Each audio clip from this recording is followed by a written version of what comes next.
بسم اللہ الرحمن الرحیم۔ شرعی مسائل کا سلسلہ چل رہا ہے۔ آج کا جو سوال آپ احباب کے سامنے ذکر کرتا ہوں وہ یہ ہے کہ اگر کوئی بھائی روزے کی حالت میں ٹوتھ پیسٹ یا ٹوتھ پاؤڈر یا اسی طرح مسواک کا استعمال کر لیتا ہے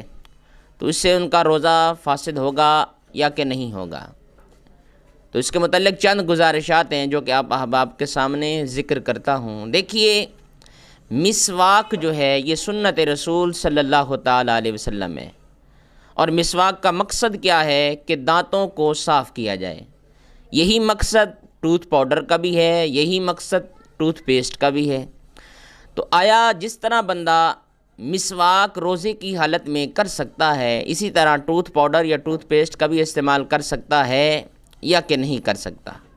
تو اس پر ہمارے اکابرین علماء کرام دو صورتیں بیان فرماتے ہیں وہ بندہ جس نے ٹوتھ پاؤڈر یا ٹوتھ پیسٹ کا استعمال کرنا ہے،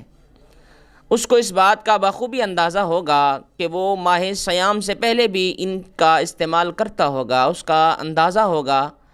کہ اس کے استعمال سے ٹوتھ پیسٹ یا ٹوتھ پاؤڈر کا جو ذائقہ ہے وہ اس کے حلق میں جاتا ہے یا کہ نہیں جاتا۔ ہمیں اگر وہ اتنی احتیاط سے ان چیزوں کو بجا لاتا ہے کہ ان کا ذائقہ اس کے حلق میں نہیں جاتا، تو اس صورت میں وہ بندہ روزے کی حالت میں ٹوتھ پیسٹ ہو یا ٹوتھ پاؤڈر ہو یا مسواک ہو، ان تینوں چیزوں کا استعمال کر سکتا ہے۔ مقصد یہ ہے کہ دانتوں کو صاف کیا جائے۔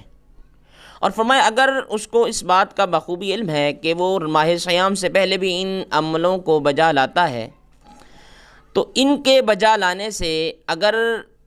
ٹوتھ پیسٹ یا ٹوتھ پاؤڈر کا ذائقہ جو ہے اس کے حلق میں جاتا ہے تو ہمارے اکابرین علماء کرام فرماتے ہیں وہ بندہ مسواک تو کر سکتا ہے لیکن ٹوتھ پاؤڈر یا ٹوتھ پیسٹ کا استعمال نہیں کرے گا، کیونکہ اس کا ذائقہ اس کے حلق میں جائے گا، اور جب ذائقہ حلق میں چلا جائے گا تو اس سے روزہ جو ہے وہ فاسد ہونے کا اندیشہ ہوتا ہے۔ اس بنا پر ہمارے اکابرین فرماتے ہیں کہ اس پر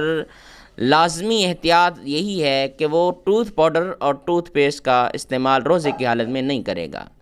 اور اگر وہ کرے گا اور اس کا ذائقہ حلق میں جائے گا تو روزے کے ٹوٹنے کا اندیشہ ہے، اس سے وہ گناہ گار ہوگا۔ تو معلوم یہ ہوا اگر کوئی بھائی مسواک ہی کی طرح ٹوتھ پاؤڈر اور ٹوتھ پیسٹ کا استعمال کرتا ہے اور اتنا احتیاط برتا ہے کہ اس کا ذائقہ اپنے حلق میں نہیں جانے دیتا، تو اس شخص کے لیے جائز ہے کہ وہ روزے کی حالت میں جس طرح مسواک کر سکتا ہے، ٹوتھ پاؤڈر اور ٹوتھ پیسٹ کا بھی استعمال کر سکتا ہے۔ اور اگر ایسا معاملہ اس کے برعکس ہے، یعنی اس کا ذائقہ حلق میں جانے کا ضرور اندیشہ ہے، تو اس پر پھر اس آدمی کو، اس بھائی کو احتیاط برتنا چاہیے کہ وہ روزے کی حالت میں مسواک تو کر سکتا ہے کیونکہ یہ ہمارے نبی کی سنت ہے، لیکن ٹوتھ پیسٹ اور ٹوتھ پاؤڈر کا وہ استعمال نہیں کرے گا۔ جیسے ہی وہ روزہ افطار کر لے گا تو اس کے بعد وہ ٹوتھ پاؤڈر اور ٹوتھ پیسٹ کا استعمال کامل طریقے سے بجا لا سکتا ہے۔ ھذا ما عندی واللہ اعلم بالصواب۔